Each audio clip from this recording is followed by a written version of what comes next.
오늘의 주요 뉴스입니다. 삼척항에 정박한 북한 어선은 발견 사흘 전에 이미 북방 한계선을 넘었던 것으로 드러났습니다. 정경두 국방장관은 사실상 경계 실패를 인정하며 책임자 문책을 시사했습니다. 방북을 앞둔 시진핑 중국 국가주석이 북한 노동신문에 기고문을 내고 북중 친선에 새로운 장을 새기려 한다고 밝혔습니다. 김정은 위원장의 입지를 강화하기 위한 것으로 보입니다. 황교안 자유한국당 대표가 외국인에게 내국인과 똑같은 임금을 주는 건 공정치 않다고 밝혔습니다. 외국인은 우리나라에 기여한 게 없다는 건데 찬반이 갈리며 논란이 일고 있습니다.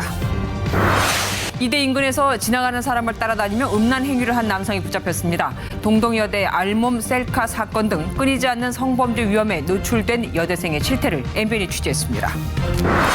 올해로 5만 원권 발행 10도를 맞았습니다. 더 커진 씀씀이에 편리함은 추가됐지만 환수율이 낮아 검은 돈 우려도 여전합니다. 편의점 업체인 이마트24가 계약서에 점포 간 거리 제한 조항을 어기고 신규 출점을 허가했다는 주장이 나왔습니다. 본사는 거리 제한에 걸리지 않는다고 반박했습니다. 단독 보도합니다.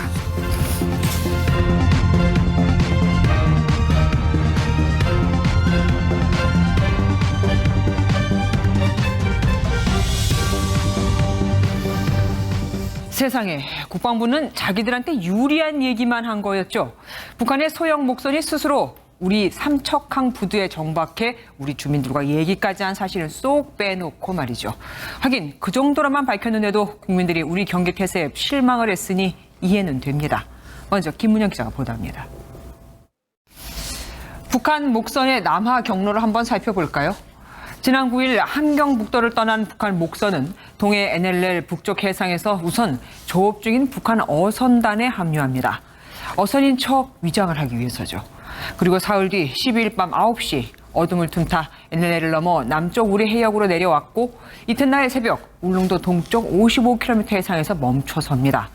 다시 다음날 밤 이동을 시작한 목선은 14일 밤 9시쯤 NLL에서 130km 정도 떨어진 삼척 동쪽 해상 4-5km 지점에 도착해 엔진을 끄고 기다립니다. 혹시 밤중에 내려오다가 우리 군이 사격을 하면 어쩌나 걱정을 했던 겁니다. 그리고 해가 뜨자, 그러니까 15일 오전 6시 20분쯤 삼척항 인근 부두에 도착합니다. 약 57시간 동안이나 아무런 제지도 받지 않은 건데 심지어 군은 이들이 동력이 없이 표류했다고도 거짓말을 했습니다. 참, 이때는 동해에 군 감시 병력이 보강된 상태였다고 하죠. 신동규 기자입니다. 북한 목선이 정박하는 곳은 삼척항 수산물 도매시장 바로 앞이었습니다. 북한 배가 코앞에 올 때까지 우리 군이 전혀 몰랐다는 사실에 어민들은 불안감을 토로했습니다.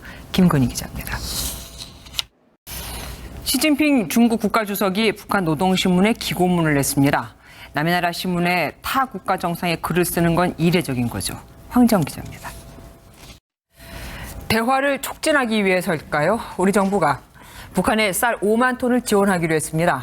최근 심각해진 북한 식량 상황에 국제기구가 도움을 요청한 건데 우리 정부는 국내산 쌀을 제공하기로 했습니다. 주진희 기자입니다. 지난해 대법원이 일제 강제징용 피해자 배상 책임을 인정한 뒤 한일 관계는 급격히 악화됐죠. 우리 정부가 한국과 일본 기업이 함께 재원을 조성해 피해자에게 위자료를 지급하는 방안을 일본에 제안했습니다. 오태용 기자입니다. 미국은 그동안 G20에서 미중 정상회담을 갖는다고 여러 번 밝혔지만 중국은 이를 확인해 준 적이 없었죠.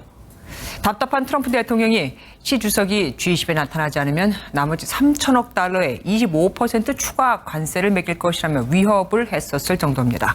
그런데 그랬던 미중이 만난다고 합니다. 북한을 미리 만나고 오는 시 주석이 뭘 들고 올까 궁금하기도 할 겁니다. 박통일 기자입니다. 황교안 자유한국당 대표가 외국인 근로자에게 내국인과 똑같은 임금을 주는 건 공정하지 않다며 차등 임금 논의에 불을 지폈습니다. 여당은 차별과 혐오를 부추긴다며 비판했지만 찬반을 둘러싼 논란이 거셉니다. 전정인 기자입니다. 우리나라는 1988년 최저임금을 2개 업종으로 구분한 이후 인종, 업종, 지역별로 최저임금 차등을 시행한 적이 없지만 최근 급격히 오른 최저임금으로 산업계 중심으로 차등 지급 요구가 거세졌습니다. 다른 나라에서는 어떻게 하고 있을까요? 이상주 기자가 알아봤습니다. 고유정 현 남편의 친아들은 지난 3월 숨진 채로 발견됐죠. 당시엔 질식사로 추정이 됐는데 남편은 구체적인 근거를 들며 타살 의혹을 제기했습니다. 김현 기자입니다.